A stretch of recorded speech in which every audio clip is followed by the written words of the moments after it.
We are back on Taking Care of Business on Current Radio, News Talk 1180, 1230 KGEO, 1410 KERI, and 1000 KKIM in Albuquerque, New Mexico. My guest by phone is Bruce Herschensohn, author, commentator, and former senatorial candidate. Bruce, off the air, you and I talked a little about this, and it's a subject that I know you and I are both concerned about, and that is Benghazi. Yes. What in your estimation happened? Let me start with that. The only thing that I know that happened is that 4 Americans were killed, one of them an ambassador. I know that the security was not hardened. I know that is now absolute fact. We also know that it was done by Al-Qaeda and by Ansar al... God, the name escapes me right now. Mm-hmm. No, I just forgot. Yeah, I know. I know who do you know mean. Who too. I mean? Yeah, I do. It'll come back to me after I hang up today. Right. That's what we know. We also know that happened on 9/11, the anniversary, where you would assume every embassy, every consulate, every facility of the United States around the world would have very heavy security. But it didn't. It didn't even have what they asked for, mm-hmm. what they darn near demanded but never got. And we also know that on September the 16th, Susan Rice goes on 5 network television shows and says that it was a spontaneous demonstration that did this. It was not premeditated. Never said anything about Al-Qaeda being involved or Ansar al-Sharia. I just thought of it. Ansar al-Sharia. Yes. And she said it was due to a videotape that was on YouTube. And she made that very clear on 5 shows. You had to ask yourself at the time, what is Susan Rice doing there? Yeah. She's our representative to the UN. What's this got to do with the UN? Why isn't Secretary of State Clinton there? Why isn't there the Secretary of Defense or Homeland Security or anything? Anyone who would be in the administration who would have real knowledge and ability to be the spokesperson. Mm-hmm. Well, I know the way this thing works. Just having been in the news business, on a Thursday or Friday night, the networks call the White House. They generally talk to the press secretary's office or the press secretary himself, and they say, on this Sunday we're planning on talking about this subject. And we're going to have members of the opposition on. We'd like you to know that, and if you want to provide a spokesperson, we'd love to have someone on your side. That's the way it's done. The White House is the one that lines up the guest to represent the White House. In this case, there was only one person for 5 shows, and it was Susan Rice, of all people. I think she was the sacrificial lamb. Oh, I do too. Yeah. I do too. I'm not.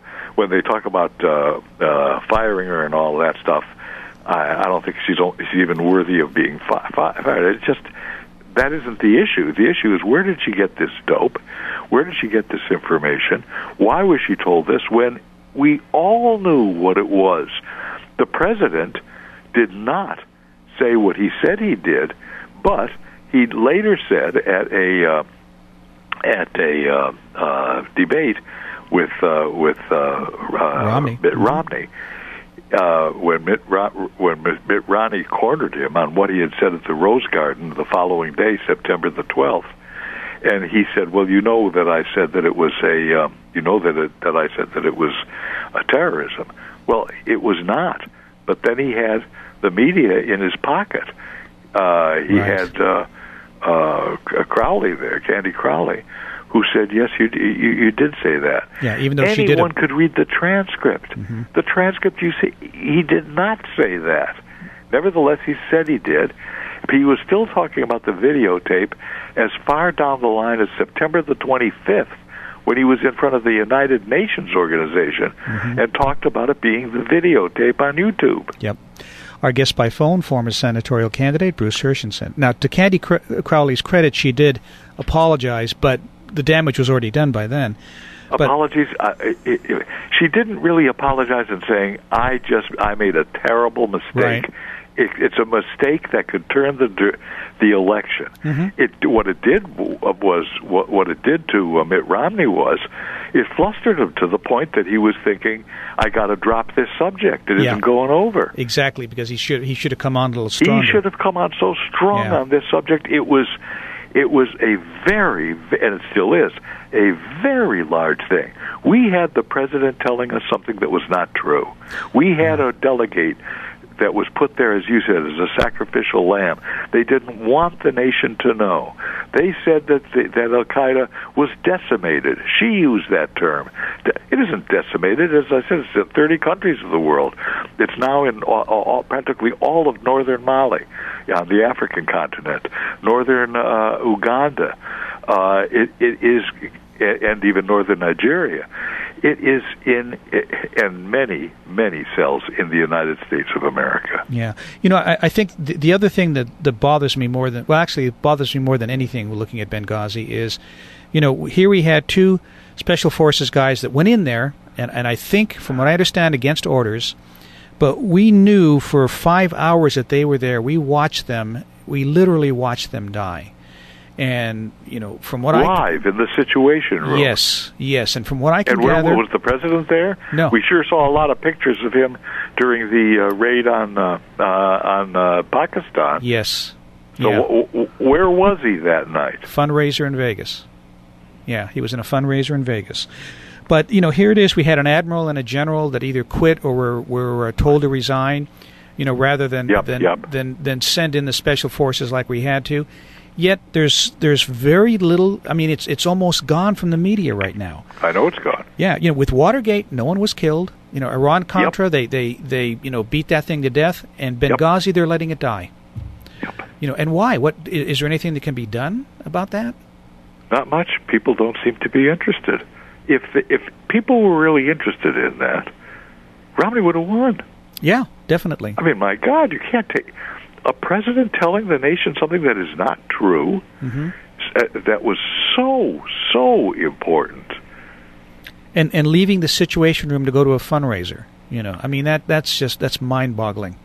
Yeah, it is. So his fingerprints wouldn't be on it is basically why he did that.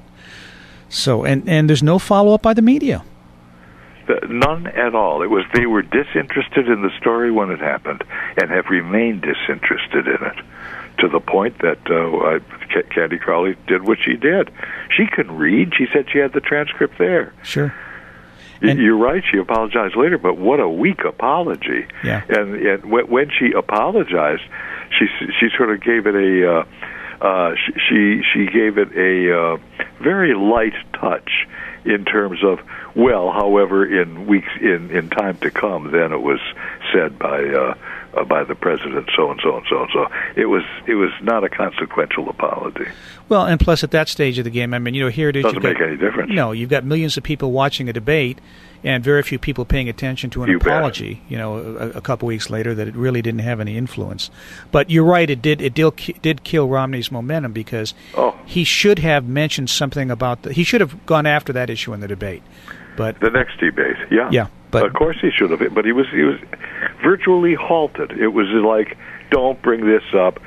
You're wrong on this. The president said it was terrorism, and that's that. And don't keep on harping on it. It was that kind of a feel, and so he didn't. But he should have. Mm-hmm. And look, I'm not going to criticize the guy. He did a heck of a job, and a good job, and I realize that, and you can look at everything. But that particular issue, he was really had by the media on that, and by public disinterest, because the media wasn't interested in it. I know you and I don't talk much about domestic affairs because it's not really your specialty, but I think Tom McClintock had a great comment last week about, and I think this was a George Will comment about Romney. He said, Romney speaks conservatism as a second language. It's just that I just don't want to talk. I don't want to criticize the guy. No, I understand. He did a good job. He did a good job. A heck of a rough time. Yes. It was his ambition to be president of the United States. It's a worthy ambition. It was his dad's ambition. And by God, he had it in his pocket. Yeah. And he had it in his pocket. If the public knew what was going on, yes, they did not. And I have to say, the White House made it as complicated as possible. Yes. You brought up Watergate. Watergate was made as so complicated that no one knew what the devil it was about. Just like this. Yeah, you have to remember a lot of dates. You got to remember September 12th, and you got to remember September the 25th. What was said by Susan Rice on the 16th. All of those things. It becomes complicated. Watergate did. That's one thing media does. You ask today, what happened at Watergate? No one knows. No. And it was someday we'll discuss that when it's appropriate. Bruce, I would love to have you back on. We got about 20 seconds left. Understand. Your book again is Obama's Globe: A President's Abandonment of U.S. Allies Around the World. I highly, highly recommend this book. Great book. Bruce, I would love to have you back on again. Of course, anytime. I always enjoy it with you, Marty. Thank you, Bruce. We'll be back in 167 hours on Taking Care of Business on Kern Radio News Talk 1180.